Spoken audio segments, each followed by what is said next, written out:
गुरुद्रोह नामक एक पापी निषाद नित्य वन में जाकर जीव हत्या और चोरी आदि दुष्कर्म करता था। एक बार शिवरात्रि के दिन वह अपनी गर्भवती स्त्री के साथ भोजन की खोज में निकला, परंतु संजोगवश उसके हाथ कुछ न लगा।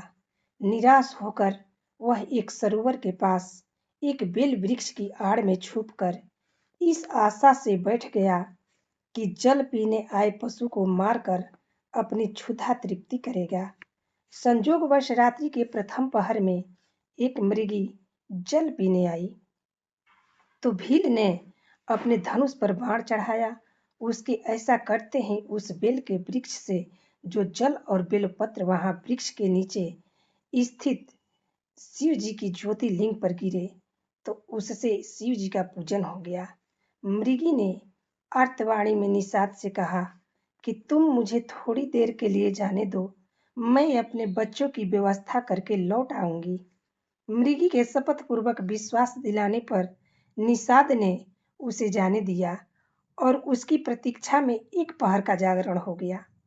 दूसरे पहर के आरंभ में उस मृगी को ढूंढती हुई उसकी बहन उस सरोवर पर आ गई।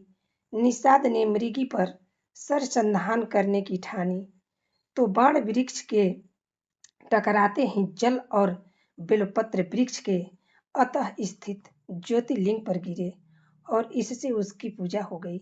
इस मृगी को जब निषाद मारने लगा तो उसने भी आतुर वाणी में समय की मांग की और लौट आने का विश्वास पूर्वक वचन दिया।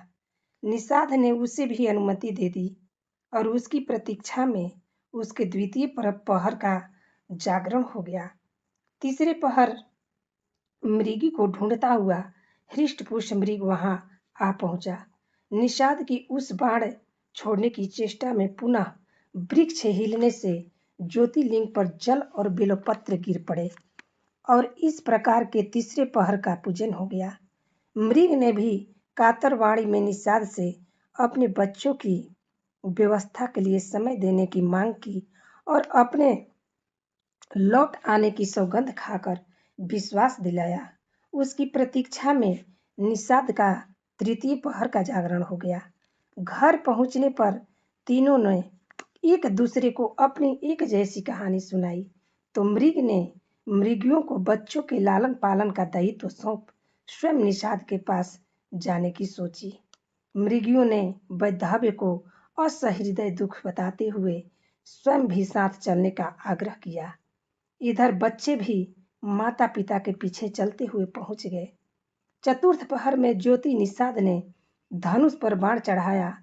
उसकी इस कुचेष्टा से स्वतः ही जल और बेलपत्र शिव जी पर चढ़ने से चतुर्थी पूजा हो गई। इससे निषाद का पाप भस्म हो गया और उसे ज्ञानोदय हुआ, जिसके फलस्वरूप मृगी की सत्यनिष्ठा, वचनबद्धता तथा परोपकार परायणता को देखकर उसने मृगी की प्रशंसा करते हुए उन्हें मुक्त कर दिया। निषाद के इस जागरण पर प्रसन्न होकर शिव जी प्रकट हो गए और उससे वर मांगने का अनुरोध करने लगे। उस निषाद ने शिव जी की स्तुति करते लोक कल्याण के लिए उनसे वहां स्थिर रहने का वरदान मांगा, जिसे शिव जी ने तथास्तु कह दिया। तब से अर्बुदाचल पर्वत पर शिव जी व्याघ्रेश्वर नाम से स्थित हुए। इस प्रकार शिवरात्रि को ज्ञान अज्ञान से किया गया जागरण और पूजन साक्षात शिव जी का स्वरूप दर्शन कराता है। शिव जी के इन सभी दिव्य ज्योतिर्लिंगों का परिचय देने के उपरांत सूत जी ने ऋषियों से कहा कि ब्रह्मा विष्णु आदि देवता तो धर्म अर्थ काम त्रिवर्ग के ही दाता है। मोक्ष के प्रदाता तो एकमात्र ज्ञान स्वरूप अविनाशी साक्षी ज्ञान गम्य तथा स्वयं अद्वैत महादेव जी हैं। वे ही चारों सालोक्य सारूप्य तथा सानिध्य प्राप्त करने की मुक्ति के प्रदाता हैं। शिव जी को सृष्टि के आदि में निर्गुण परमात्मा से सगुण शिव जी बनकर आविर्भूत हुए हैं। त्रिगुणातीत शिव जी में और सगुण रुद्र में सगुण और आभूषण के समान आकार भेद को छोड़कर और कोई भेद नहीं। शिव जी ही ब्रह्मा विष्णु आदि देवों के सहायक हैं। सभी देवों का लय शिव जी में ही होता है और आत्म कल्याण के इच्छुक सभी मनुष्य तथा देवता उसी शिव का ही भजन करते हैं। शिव जी ही काल में महाकाल तथा सभी कार्यों के आदि कारण और नियंता है। वे शिव जी ही सृष्टि रचना करते हैं और उसमें लिप्त नहीं होते। जिस प्रकार जल में अग्नि आदि तेज की परछाई का मान होता है परंतु वह वास्तव में उसमें प्रविष्ट नहीं है, उसी प्रकार शिव सृष्टि में लिप्त नहीं है।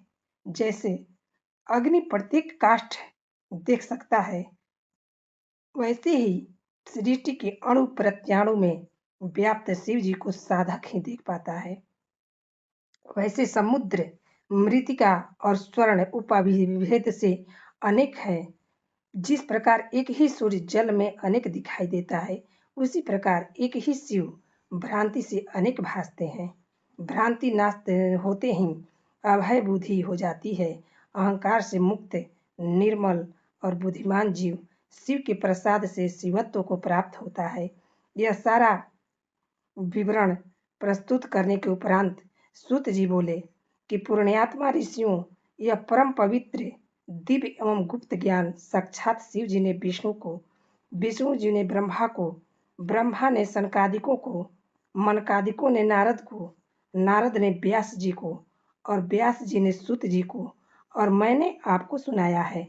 इसके श्रवण मनन से कुछ दुर्लभ नहीं रहता, सभी रिद्धियां सिद्धियां प्राप्त हो जाती है।